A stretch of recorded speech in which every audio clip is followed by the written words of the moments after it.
Good morning. Are you Matthew Wadsworth? Yes, ma'am. And Mr. Wadsworth was previously in court and entered a plea of guilty to the second-degree felony offense of aggravated assault with a deadly weapon. There was an agreement for a cap of 8 years in prison. I've received the pre-sentence report. Right out of the gate, the judge is making it crystal clear.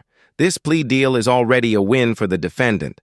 But with a rap sheet like his, that win might just be on borrowed time. Everyone had an opportunity to review that report. We have, Your Honor. Yes, sir.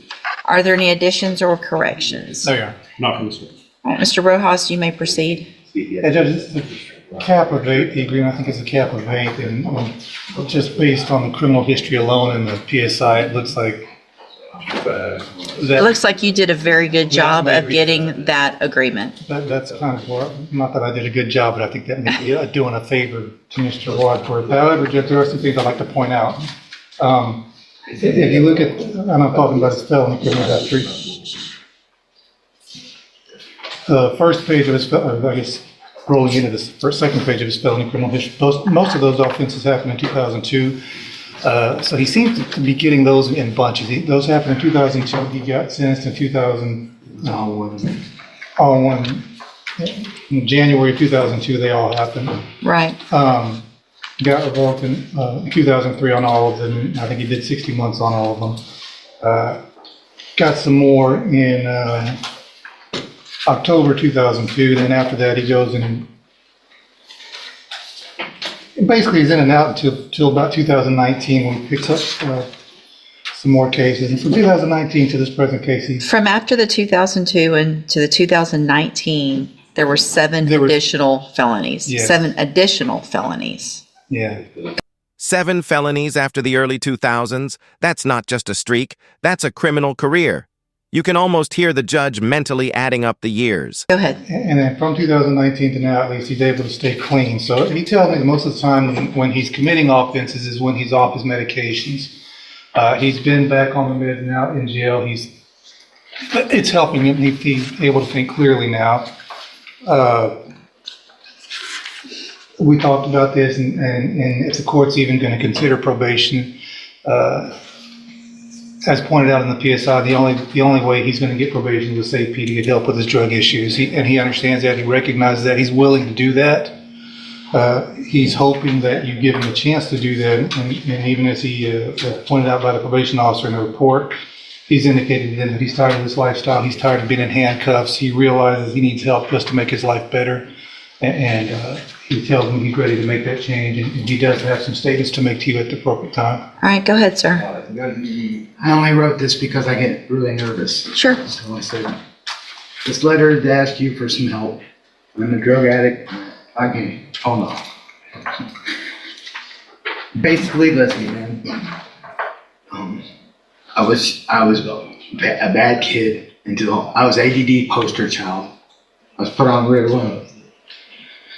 Then I did really good. The Ritalin, I went from straight F's, farting in class, thinking it was funny, picking my nose and eating it, all that stuff. I thought it was, I just was bad. They put me on Ritalin, I went from straight F's to straight A's. I was sexually abused. My parents were drug addicts. I went to prison. You guys forgot something. I hope it don't hurt me, but I got beat up. I had a robbery in 1992.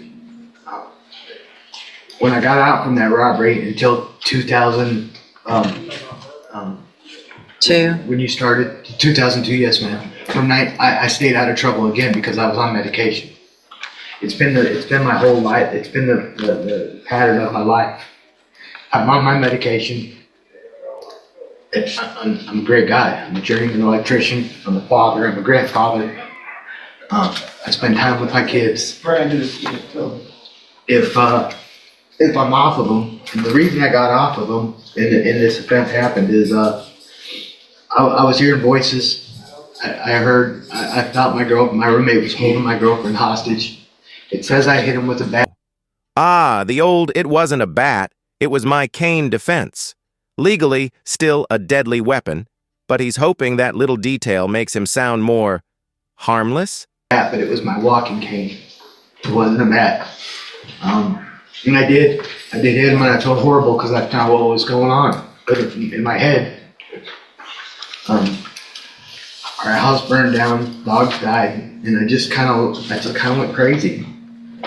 But I did stop. I did tell in 19. I said, I'm tired of this, and I'm gonna stay on my medications. When the house burned down, all my medications went with it, my truck, my tools and everything, and I was just barely making it. And I honestly thought my roommate was holding my girlfriend against her will and hostage. We started fighting. I was losing, and I said, if you do give me the chance, what I need is some help staying on my meds, because I start feeling like I'm doing better sometimes, and then I stop taking them. When I stop taking them, I hear voices, and I can't tell if it's mine or if it's somebody else, or I can't tell. So, but Mr. Wadsworth, here's the thing. Yes, ma'am. And I appreciate what you're saying, and I feel like you are sincere in what you're saying. Okay. The problem is you're 51 now, 52? 51. 51. Fixing to be 52. And you know you've had these issues. Yes, ma'am. You've been given opportunities, and you know I need to be on my meds. And even if I give you a probation, it's only for so long. At some point, you have to stay on your own meds, and you can't require someone else to force you to do that and take a chance with society and the community of you hurting someone else. Honestly, I'm not sure, but I honestly think When a judge with decades on the bench tells you your record is the worst they've ever seen, that's not a trophy you want on your shelf. that you have the worst criminal history I've seen. I even said that to Mr. Rojas. I said, this You have 19 misdemeanor convictions. You have 20 others that were either filed, dismissed because of pleas on the other cases. So technically about 39 misdemeanors, 21 felony convictions. 21. I know. Wow. Right. I'm not. You still have one pending in Indiana. And out of the, and in addition to the 21 and the one pending, you have 16 others that were dismissed because of plea agreements, and things like that. So that's 38 felonies. The last, and I get a lot of this was from '02, and a lot of it was in the same big scenario. 19 of them was in one. But it didn't stop then. You were put back on probation in 2017. So not that long ago, given a probation, it was revoked. So you were given an opportunity. Mr. Smith? I've completely stayed out of trouble since then, though. Not one single incident. Well, you had 2017 an unauthorized use of a vehicle, felony. 2018 an obstruction of justice in Pike County. Yes, ma'am. 2019 an escape. That's the one that's pending. Hold on. Oh, I'm sorry. And then another later in 2019, maintaining a common nuisance of a controlled substance or something like that in Indiana. So the last thing is 2019, which is, in the big scheme of things at your age, not that long ago. I know, I understand. Mr. Smith? Judge, I would point you to his account to probation where he said the part about the baseball bat is not true. A dresser fell on top of it. I saw that. He's still not accepting responsibility. I hit him with the cane. Hold on, don't I'm speak sorry. over. I let you talk, so don't talk over anyone else, please. I believe probation is absolutely right that jail time and probation has not been a deterrent for him. He's not made probation. We would ask for the 8 years TDC. Here comes the final nail. The state's not asking for mercy. They're asking for the maximum under the deal. And with his history, that ask isn't exactly a hard sell. Mr. Wadsworth, again, like I stated before, to Mr. Rojas, the fact that he was able to negotiate for you a cap of 8 years on a second-degree felony with your criminal history, there's part of me today. Think about this. The judge is openly admitting she considered throwing out the plea agreement entirely.